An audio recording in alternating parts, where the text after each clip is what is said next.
Olá, tudo bom, pessoal? Eu sei que, faz tempo que a gente não dá essas caras aqui, né? Mas a gente voltou pro YouTube hoje para contar uma coisa muito importante para vocês e é uma novidade muito legal. Finalmente, né, chegou a hora da gente engravidar, 10 anos depois do nosso casamento.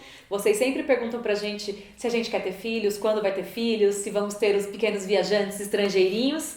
Então a gente tá aqui nesse vídeo para contar para vocês as nossas decisões, o nosso processo, em que passo a gente tá e um pouco de tudo que tem para saber nesse mundo de dupla maternidade, né? Como é possível duas mulheres serem mães juntas, porque são muitas possibilidades. E muita informação, e muitas dúvidas, e questionamentos, e decisões difíceis pra tomar, É. basicamente. Se você chegou aqui agora e não conhece a gente, eu sou a Fábia. Eu sou a Gabi e a gente é do blog de viagens LGBT Estrangeira. Nesse canal tem bastante conteúdo de viagens e também coisas do nosso dia a dia como um casal. Então a primeira coisa que a gente resolveu fazer assim que a gente decidiu que era a hora foi marcar uma consulta com a Maíra Libertar, que é uma parteira, para a gente entender quais eram as nossas possibilidades, as opções, os prós, os contras de cada uma, quais poderiam ser os empecilhos, o que a gente deveria fazer, o que a gente tinha que levar em consideração, muita coisa. E foi uma consulta maravilhosa, ela ficou com a gente mais ou menos umas 2 horas. Ela entende muito porque ela também faz parte da comunidade LGBT, ela tem uma filhinha com a mulher dela, as duas são parteiras, né? Ela é enfermeira obstétrica. E foi muito importante porque a gente já sabia algumas coisas, tinha algumas informações na cabeça, mas algumas informações não tão corretas, outras bagunçadas, que você ouve alguém falar, cada vez que você conversa com uma pessoa, cada história é diferente, então tava tudo muito bagunçado, a gente precisava organizar. A primeira possibilidade para um casal de lésbicas ter filhos é a adoção. Mas a Gabi quer muito gestar e parir. Então, não Então, é a uma opção princípio, para nós. para o primeiro bebê não é uma opção para nós, a gente não descarta para um futuro. A gente não vai ficar falando aqui de adoção porque a gente não tem informação suficiente, a gente não sabe para falar para vocês, mas tem muitos canais no YouTube, no Instagram que falam especificamente disso. A gente recomenda o Instagram do Papai Piando, que é do Beto, junto com o marido dele. Eles adotaram uma menina e é um conteúdo muito bom sobre adoção. Então, vou deixar aqui no descritivo caso você queira saber mais. Então, para a Gabi engravidar, a gente teria aí algumas opções. Eu vou dizer que quando eu fui para essa consulta, eu tinha em mente, eu achava que eu ia querer fazer uma inseminação caseira com doador amigo. A gente achava que era mais natural, que tinha, sei lá, que era menos empecilhos, mais barato também. E aí, quando a gente fez a consulta, a gente descobriu que tem algumas questões na inseminação caseira que fazem com que seja impeditivo pra gente. Tem muitos casais que fizeram, não tem problema nenhum, a gente não tá aqui falando que é errado, que não deve ser feito, de jeito nenhum. A gente só tá falando que pra gente essas coisas significaram tipo não vai rolar. Né? Porque o que acontece? Na lei brasileira, para você registrar a criança, precisa ser feito via clínica. Então, essa doação caseira com doador amigo, você não pode simplesmente chegar lá no cartório e registrar seu filho. Você precisa entrar Como as duas mães, né? Só a mãe gestante seria mãe. Eu não poderia registrar como mãe. Ou você precisa entrar com um processo judicial para conseguir esse registro. E aí você vai ficar na mão de seu processo cair num juiz legal que acha normal todo esse processo e registrar, ou pode cair nas mãos de um juiz que não queira registrar e você pode ficar anos sem conseguir registrar as duas mães. A gente conhece, tá participando agora de grupos do Instagram, de dupla maternidade, e tem casos de todos os tipos. Tem caso que o bebê nasceu e a autorização judicial já tinha saído e as duas mães registraram sem nenhum problema. E tem casos de crianças de 4, 5 anos que ainda não tem a mãe não gestante na certidão de nascimento. E isso pra gente era um impeditivo muito grande, assim. Eu fico muito desesperada, de verdade, do fundo do meu coração, com a ideia do meu bebê não ter a Fábia na certidão de nascimento como representante legal. Porque eu fico pensando se acontecer qualquer coisa comigo no parto, se esse bebê precisar ir pra UTI, perante a lei, perante o hospital, as instituições, a Fábia não tem o direito legal como mãe de ser acompanhante dessa criança, de ter a guarda da criança. Isso então pra gente já deixava, né, já foi uma primeira bomba, assim, do tipo, pra gente realmente é muito complicado isso. E é uma coisa que tem que mudar no Brasil urgente, essa legislação precisa mudar, porque um casal hétero não precisa provar DNA, o cara vai lá registrar a criança e pronto, né? Então a gente acha que a lei devia ser igual para as mulheres. A Fábio iria lá registrar a criança e pronto. Mas hoje, 2024, quando estamos gravando esse vídeo, infelizmente ainda não é assim. E tem uma série de outros detalhes, né? Porque às vezes os amigos gays falam, eu posso doar, vamos lá, uhul. Mas, gente, assim, eu falo, vou mandar um potinho. Não é assim. Você não pode mandar um potinho. Tem que ser ali na hora, quentinho, tirou, já faz a inseminação. Então você tem que ter muita intimidade com esse amigo. Você tem que combinar todas as coisas, de fazer os exames, né? Os testes De STs e tudo mais.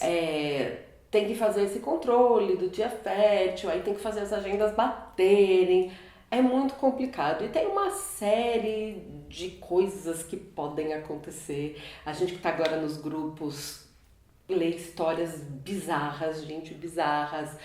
Gente que a mãe do doador, né, Não é a avó, mas a mãe do doador que se sente a avó descobre que o doador acha que é a avó e ela quer ser a avó, porque ela não é. Questões de herança também, de repente uma parte, sei lá, as duas mães ficam ricas ganhando na Mega Sena. Imagina, gente, seria nosso sonho, entendeu? Imagina se a gente ganhar na Mega Sena e daí esse amigo que é super amigo parceiro, de repente quer ir atrás da herança dessa criança porque tem direito genético e abrir um processo judicial. Então, assim, é complicado e a gente achou que não funciona para nossa família. Então a gente decidiu que a gente ia fazer a reprodução assistida via clínica. Aí teríamos que decidir entre tentar uma inseminação ou fazer FIV. Vamos falar então para vocês, tentar explicar esses dois métodos diferentes. A inseminação intrauterina, ou IIU, né, a sigla é essa que vocês talvez leiam por aí pesquisando. Uma técnica bem mais simples e menos invasiva, em que a médica vai pegar aquela amostra de sêmen congelada que você comprou, a gente vai falar disso daqui a pouco.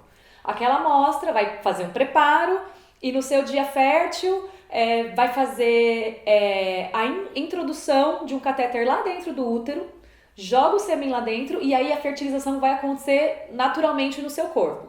Se você der sorte. Se der sorte. Então, essa técnica tem uma chance de mais ou menos 20 a 30% de possibilidade de dar certo, de gerar uma gravidez em cada tentativa. Então, ela é menos invasiva, mas a chance também é um pouco menor. E eu teria que... A pessoa que faz a inseminação, né, que tá ali, que vai ser a gestante, precisa tomar menos remédios e menos hormônios. É tudo um pouco mais simples. Estimulação, mas é pouca. É pouco. Faz um preparo do útero. Logo que começa o ciclo menstrual daquele mês, você vai acompanhar a ovulação, tem que fazer alguns ultrassons, mas é muito menos invasivo. Então, essa é a primeira opção. E bem mais barata também. Né? E essa, acho que era uma preocupação muito grande da Gabi, que foi uma das razões que a gente quis ir na consulta com a Maíra, que era para entender também quanto de estimulação, né? Que não sei, você chegou aqui agora, você não sabe, mas a Gabi é doula e estuda obstetrícia, tá no 4º ano de obstetrícia. Então, a mulher conhece um pouco desses rolês todos e ela não queria um tratamento que fosse muito invasivo. Pelo menos não logo de cara. Eu gostaria de começar tentando por técnicas mais simples e menos invasivas. E aí, se não desse certo ao longo do tempo, tudo bem. Eu topo que a gente vá por uma técnica mais invasiva, com mais hormônios. Mas eu não gostaria de começar por ela. Só que quando você vai nas clínicas ou começa a conversar com pessoas da área, todo mundo já te indica direto a FIV, que eu vou explicar agora, que é esse método bem mais invasivo, bem mais complexo, que precisa de mais tecnologia, porque a chance dele da FIV dar certo é maior do que da inseminação. Vamos falar, já fale aí quanto é a porcentagem de Então, vou pôr até na tela. A inseminação intrauterina, como eu falei, a porcentagem é de 20 a 30% por tentativa de dar certo. E na FIV é de 40% a 55% até 60%, alguns estudos falam. Então é meio que o dobro, né, de chance aí. Mas ainda por tentativa. Está longe de ser uma garantia. 100%, garantia, gente, né? Não é. Assim, não tem como eles quererem entender. Não é nem 90, nem 80, nem 70. Exato. Então vamos explicar a FIV agora, né, Fábio? Vamos. Então a FIV é aquela fertilização in vitro que antigamente as pessoas chamavam de bebê de proveta.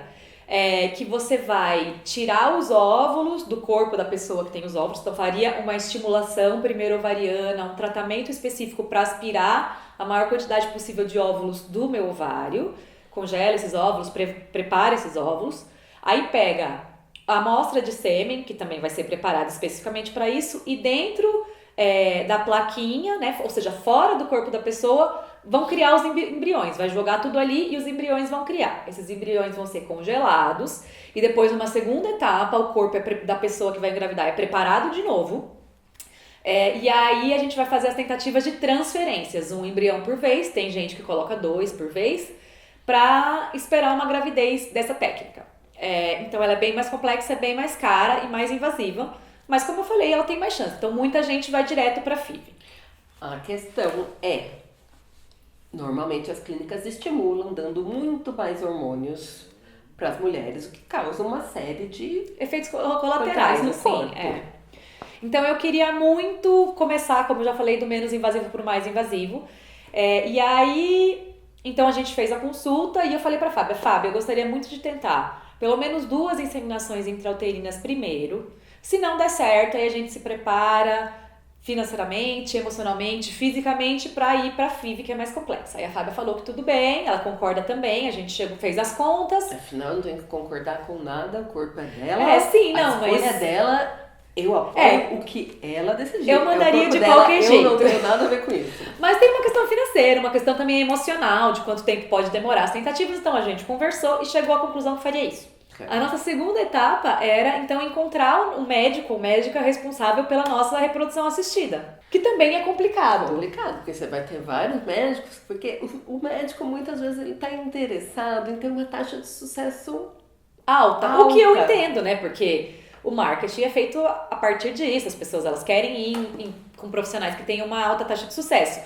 Mas não necessariamente, no nosso caso, isso era o mais importante. Para mim, o mais importante era ter um médico, né? Uma pessoa da medicina humanizado, evidência científica, que fosse baseado em evidências científicas recentes e que entendesse esse meu desejo de começar pelo menos invasivo, sabendo que a chance é menor, mas respeitasse isso e não quisesse enfiar a goela abaixo da gente, a FIV, como muitos fazem, e a gente tem amigas que passaram por isso, e a gente ouve os relatos mesmo, que o pessoal faz meio que um terror psicológico. E eu não queria isso.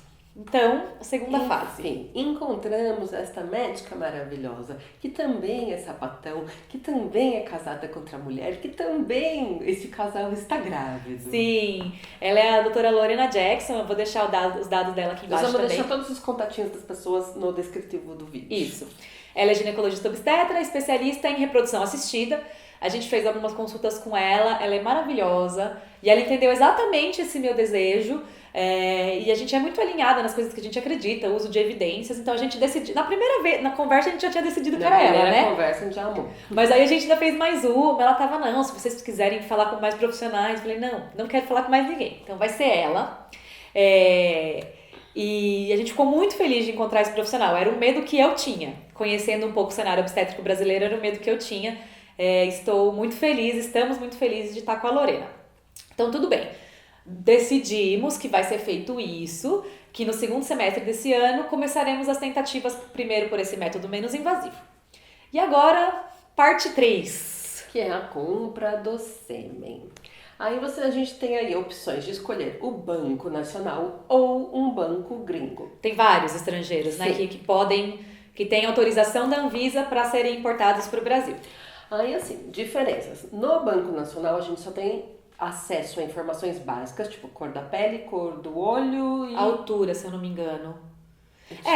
Etnia e altura. Altura eu tenho quase certeza, assim, que entra. Mas é isso, são dados bem básicos. Nos bancos gringos, a gente tem acesso, pode ter acesso, pagando um pouco a mais por isso, a mais informações. E a gente pode ver, inclusive, fotos dos doadores, tanto criança como adultos. E aí você tem também informações de saúde daquela pessoa, histórico familiar, então se na família daquela pessoa, sei lá, tem muito câncer ou tem de alguma coisa, aí você bate um pouco com a família de quem vai ser os óvulos, né? Pô, se na minha família já tem muita doença de coração, hipertensão, talvez não seja legal alguém que não tem esse histórico pra gente diminuir as chances. Enfim, cada casal vai ter aí o que é importante, o que não é, mas o banco gringo tem muito mais informação. Eles fazem o teste genético, o mapeamento genético, aí coloca tudo lá. O que pode ser uma faca de 2 gumes, porque você começa, todos nós temos milhões de probleminhas ali no nosso código genético, né? E podemos carregar várias genes que podem, um dia, talvez, causar algum problema. E aí você começa a olhar, tá tudo lá, você entra em pânico. E ninguém Tipo assim, não tem nada, é sabe? impossível. Todos os seres humanos são Tem. portadores de doenças genéticas recessivas, ainda que elas não se manifestem nunca naquela pessoa, elas vão estar nos genes, né? Então tem isso, que pra gente é menos importante, na verdade, essa pira genética, mas pra muitas pessoas tudo bem. E tem mais informações físicas da pessoa também, né? Do tipo. Aí nos bancos, gente, tem gravação de áudio com a voz da pessoa, tem uma cartinha que ele escreveu com a própria mão, aí eles falam o que eles gostam, se pratica esporte, o que gosta de comer, cor favorita, do que trabalha. Da onde aquela pessoa vem, né? De que país, da onde vieram os pais e os avós. Todo o background, como é que fala isso em português? Todo o histórico familiar, assim, né? E aí, então, pra gente, na verdade, a gente optou pelo Banco Internacional. Aí vamos aqui abrir um parênteses, porque a princípio a gente queria muito que fosse OpenID. O que é isso, Fábio? Significa que quando o nosso filho ou filha completasse 18 anos, ele poderia acessar os dados do doador, se ele quisesse, para saber mais quem é o doador. Ter direito à sua origem genética não significa que essa pessoa vai ter relação com o nosso filho, né? Porque não é isso, não é pai, é só doador. Mas se a pessoa tivesse curiosidade de saber, ela teria acesso a esses dados. Isso significa OpenID, ou identidade aberta. Então a gente achava justo que essa possibilidade ficasse aberta, caso no futuro a criança quisesse. E isso só é possível nos bancos internacionais. No Brasil é proibido, todos os bancos brasileiros são todos anônimos. Então, por isso, na verdade, foi o nosso principal empurrão para a gente optar pelos bancos internacionais. Mas aí essa semana que chegou aquele momento da compra e a gente começou a questionar mais os bancos de doadores, a gente descobriu o quê? Ela falou assim, tá, mas como isso funciona? Acontece? Daqui 18 anos, se nossa filha quiser os dados do doador, como que vai fazer? Porque não dá pra saber como vai estar o mundo daqui a 18 anos, né? É com o banco que eu falo, é com o intermediário no Brasil. Exatamente, assim, como isso acontece? E aí a pessoa me respondeu o seguinte, que ninguém tinha me falado até ontem, que pela lei brasileira não pode mesmo ser OpenID nem os gringos. Então, assim, por causa da Anvisa, é uma questão da Anvisa. Então ela fala assim, em 18 anos essa lei pode mudar, e em 18 anos, se você optou por um doador que hoje é OpenID em outros países, se daqui 18 anos o Brasil deixar, o filho de vocês entra em contato com o banco e vai ter lá os dados de vocês e vai poder falar com o doador. Se daqui 18 anos essa lei não mudar, é como se não fosse OpenID, é como se fosse anônimo.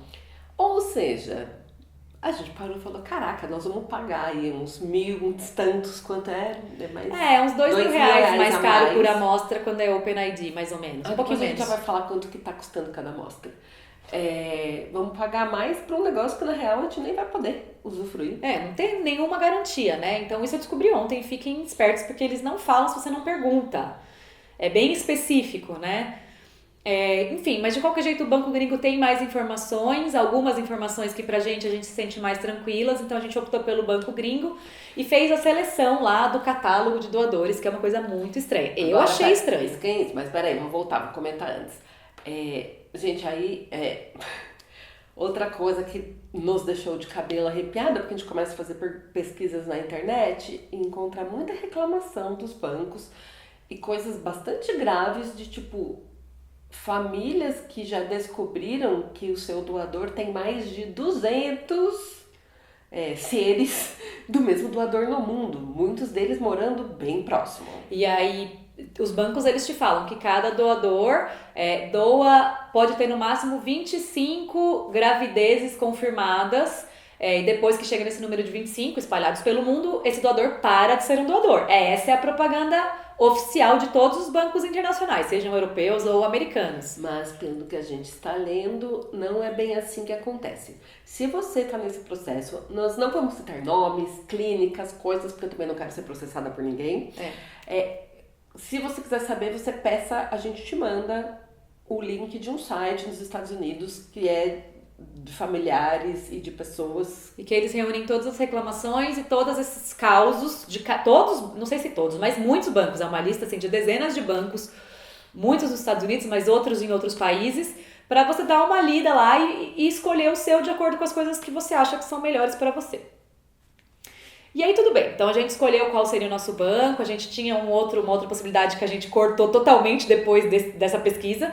Ficamos com o Banco Europeu, e aí a gente passou os últimos dias fazendo a escolha dos finalistas, porque você tem que mandar umas 3 opções pro pessoal do banco, para eles garantirem que tem mesmo, porque às vezes está lá disponível no site, mas até você entrar em contato e pagar, a outra pessoa já pegou a última amostra. A gente estava muito interessada num, mas aí ele esgotou. Então a gente tem que escolher 3 para mandar para eles, e daí ele, em ordem de preferência, óbvio, eles vão tentar que seja o primeiro, e aí depois é burocracia, é assinar contrato, pagar o valor e esperar que a amostra seja importada para o Brasil. Então a gente estava ali primeiro fazendo a pesquisa com o OpenID para que a gente tivesse essa possibilidade de no futuro nosso filho poder saber. Mas depois que a gente descobriu isso que não é garantia nenhuma, a gente tirou esse filtro para ter mais possibilidades. Sim. E, gente, não são tantas opções, viu? Não acho que tem, uau, milhões, não. É tipo... uns 100? Não sei, 150 acho que era, com os nossos filtros, E a gente tinha poucos filtros, hein, gente? A gente só tirou que a gente não queria aqueles loirinhos, muito loirinho, que nada a ver com a gente. A gente tentou botar mais ou menos os fenótipos da Fábia, a cor da pele, cor do olho, cor do cabelo, mas a gente nem restringiu o olho verde. Na verdade, olho a gente pôs qualquer tipo de olho e só, na verdade, não tinha nada mais. E que não fosse o loirão. Muito loirinho, assim, porque a gente acha que não tem muito a ver. Mas nada, tem opções de filtros muito mais. Você pode escolher o signo, a origem étnica, o país de onde vem aquela pessoa, a altura, peso. Dá pra escolher um monte de coisa que a gente não pôs. Então, assim, quanto mais filtro você colocar, menos gente vai ter. E o fato todo mundo é muito misturado. Você olha assim, todo mundo é uma mistureba de não sei o que, argentino com polonês, com inglês. Como somos todos nós, né, gente? Então, doideira. É isso, E aí esse processo de pesquisar é bizarro. Uma das coisas mais bizarras que eu já fiz na vida. Você escolher. Porque é tipo um Tinder de doador genético. Tipo, a gente não tá escolhendo um parceiro. A gente não tá escolhendo uma pessoa que vai conviver com a gente. A gente tá escolhendo um doador de material genético. Só que aí, você começa a entrar numa pira bizarra. Sim. Ao mesmo tempo, sei lá, né? Nosso filtro, a gente tá procurando ali homens que sejam mais efeminados, que não seja muito aquela cara de macho, homem macho. Porque a gente não gosta de macho. A gente fica procurando assim no descritivo do que ele gosta, homens que parecem ser gays. Eu tenho um lá que faz pole dance, esse é o nosso primeiro lugar. Bom, pole dance, certeza que ele é gay, então não queremos. Certeza absoluta eu não tenho, mas assim, né, gente? Vamos lá, 99% de chance. Bem provável. Simplesmente porque a gente gosta mais de homens gays, gente. Isso não tem nada a ver, não tá certo nem errado. Se você quer um fenótipo bem machão, tudo bem, tá lá pra você. O que a gente tá falando é totalmente pessoal, tá? Não levem não nada sério. E nada pro pessoal. E são comentários assim, na hora que você vai escolher, realmente você percebe que algumas coisas são verdade pra gente e outras que pra outras pessoas são muito importantes pra gente não são. Gente, eu adoro, acho maravilhoso. Eu gostaria muito de ser como as mulheres que vão no Nacional sem saber nada. Desapegadas. E escolhe, eu queria, mas eu vi como eu sou control freak. Quero controle, quero olhar ali o desenhinho pra ver mais ou menos como é o doador. Não consigo ser desapegada. Tá tudo bem também. Isso, uma coisa nova. Eu percebi que eu sou bem menos apegada que a Fábio. Eu também gosto de ver a foto dos bebezinhos, mais ou menos, né? Pra ser mais ou menos parecido com a Fábia. Mas eu sou menos apegada a detalhes, assim. A Fábia é bem mais apegada. Gente, não tem nada a ver com essa brisa do ser parecido. Não tem nenhum que seja minimamente parecido comigo. Não tem. Não tem mesmo. Tá? A gente tava entre eu vou falar, a maioria das nossas pré-seleção são da Pérsia, Irã, Romênia, muitos da Romênia. A maioria de lá são mais bonitinhos, assim. Tem nada a ver, viu? com o lance de ser... parecido comigo. Mas realmente a gente tá num, sei lá, coisas, pelo menos o adulto, um lábiozinho grande, uma cara mais afeminada, aqueles cíliozinhos grandes. E do tipo assim, coisas do tipo assim, um que toca bateria, e a Fábia toca taiko, música é uma coisa importante pra gente, vamos nesse. Tocar música é genético? Não sei, não tá comprovado, não, entendeu? Nada é garantia de nada, mas faz com que a gente tenha alguma empatia por aquela pessoa mais do que por outras. Enfim, agora estamos aqui, que a gente já tem nossos 3 pré-selecionados. Top 3. Estamos aqui pensando hoje, para decidir isso entre hoje e amanhã, se compramos uma amostra, compramos duas amostras de cada um, por quê? Está caro, né? E cada amostra, lembra que a gente vai fazer inseminação intrauterina primeiro? 2 tentativas, se não der certo depois a gente vai para a FIV? Para inseminação intrauterina, uma amostra é uma inseminação. Então, por exemplo, se a gente já sabe que vai fazer 2 tentativas, a gente precisaria de 2 amostras. Então, a gente não sabe se a gente vai fazer 2 tentativas, porque a gente pode engravidar na primeira ou não. E aí então, é muito assim, caro. Então, a gente não sabe se a gente compra uma... Vamos falar de valores. Gente, estamos aqui falando algo de R$9.500 cada amostrinha de sêmen. É um absurdo. Esse valor, ele cresce a cada semestre. A gente está no finalzinho do primeiro semestre de 2024, gravando esse vídeo. Há alguns anos atrás era quase metade do preço. Você conversa com outras mulheres que fizeram... 3 anos atrás. Antes da pandemia era mais barato ainda. É um mercado sem regulação. Os caras fazem o que querem e cobram o que querem. Podia ser um vídeo inteiro sobre fazendo essa crítica. É muito caro. Eu sei que muitas pessoas não têm acesso a isso de jeito nenhum. Então, mas é o valor que está agora, né? Nesse momento. Então é isso. A gente fala, compramos 1 ou 2, porque a gente pode comprar 1. Aí, se não der certo na primeira, a gente vai ter que comprar o segundo, esperar chegar, porque leva aí 1 mês e pouco pra chegar. Um pouquinho mais até, né? Então aí, tenta, não deu, para o processo, escolhe outro, que é um pé no saco escolher. Aí espera chegar aqui. Então, será que já não é melhor a gente comprar 2? Aí, se a gente engravidar de primeira...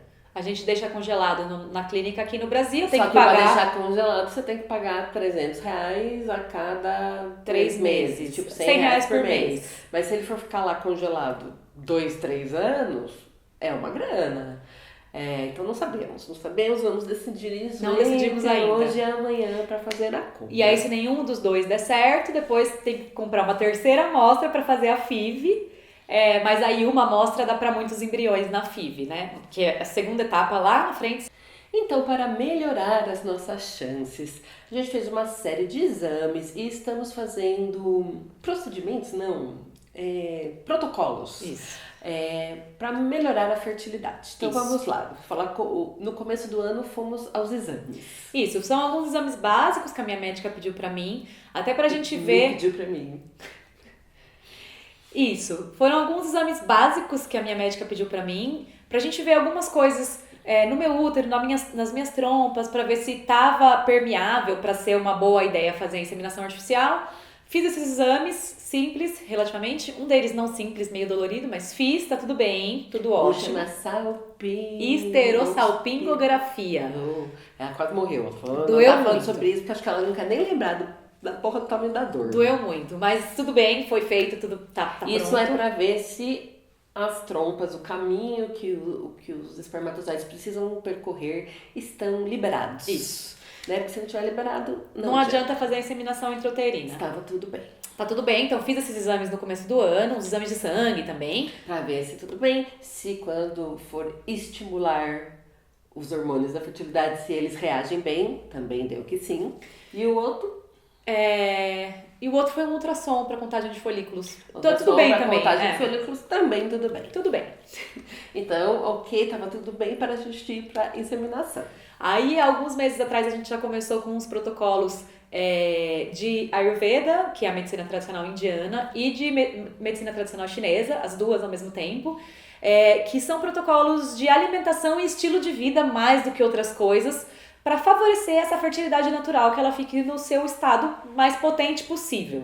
Também vamos deixar o contato da Lua, que é a especialista em Ayurveda, e da Mari, que é a especialista em medicina tradicional chinesa. Então, do ponto de vista do Ayurveda, tem alguns alimentos que eu devo evitar, que eles diminuem a fertilidade. Não é que eu não posso comer nunca mais, mas evitar ao máximo. E eu já estou fazendo isso há alguns meses. E, gente, são coisas que as duas medicinas aí, a chinesa e a indiana, são parecidas.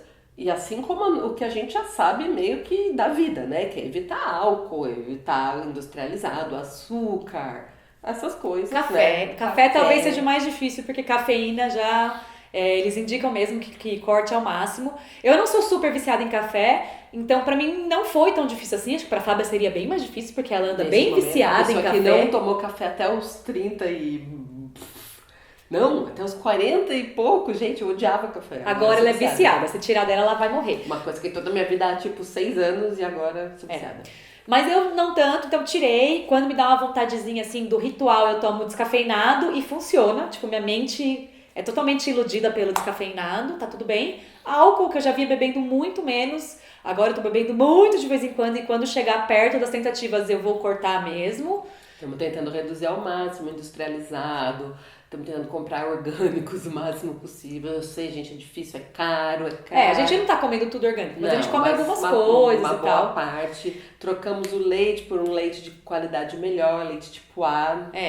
E aí, essas são as coisas, né, que ela pediu pra gente não comer, trocar. E aí tem algumas coisas que são recomendadas inserir na dieta. E que são coisas que eu gosto, não tem nada que eu não gosto. É tâmara, vegetais verdes, amêndoa, leite de amêndoa, ghee, que é aquela manteiga clarificada indiana que se dá pra fazer em casa, eu mesma fiz, frutas vermelhas, romã, beterraba, enfim, tem uma lista de coisas, eu nem vou conseguir lembrar tudo aqui. E uns chazinhos maravilhosos da medicina tradicional Isso, chinesa, eu tava falando, muito gostosos. Eu tava falando do Ayurveda, é mais de comida, e aí a medicina tradicional chinesa são uma série de chás, algumas aplicações de mocha, que é aquele bastão quente que você coloca em pontos de acupuntura, que eu mesmo coloco, a nossa médica tradicional chinesa ensinou pra gente os pontos, e algumas sessões de acupuntura com ela também.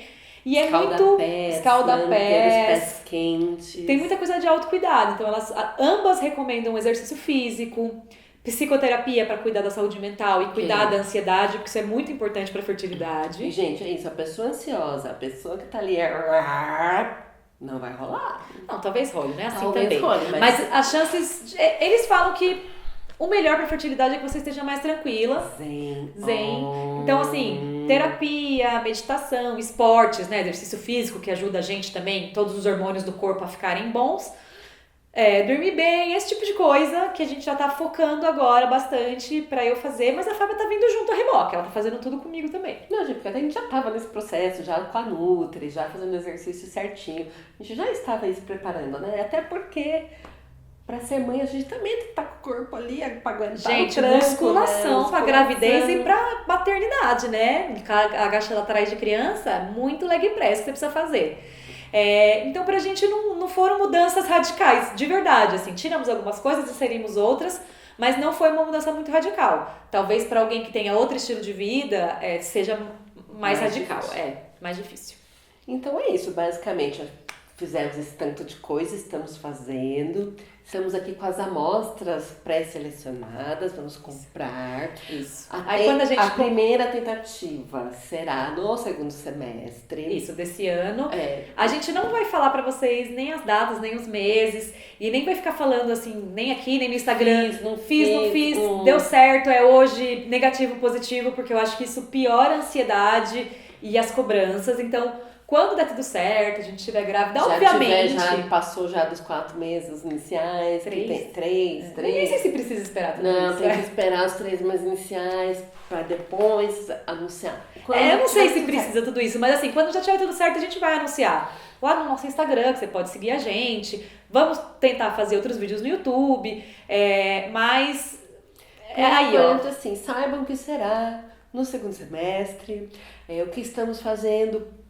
pra meio que nos despedir da nossa vida. Antes da maternidade. Que, né, seremos outras pessoas. Vamos fazer uma viagem grande para os 2 lugares onde a gente morou, que Barcelona e Londres, né? Eu morei em Londres, nós duas em Barcelona. Vamos viajar, curtir essa talvez nossa última viagem só nós duas antes de ter filhos. Talvez, porque a gente não sabe quanto tempo vai demorar. Gente, a gente tá falando aqui, segundo semestre são as primeiras tentativas, mas tem pessoas que ficam meses ou anos tentando engravidar, né? Então, a gente vai fazer o nosso melhor, tomara que não demore, mas eu sou também bem consciente de que pode demorar. Então, caso a gente não fale nada, não é que a gente tá escondendo de vocês ou que a gente mudou de ideia, é que a gente ainda tá tentando.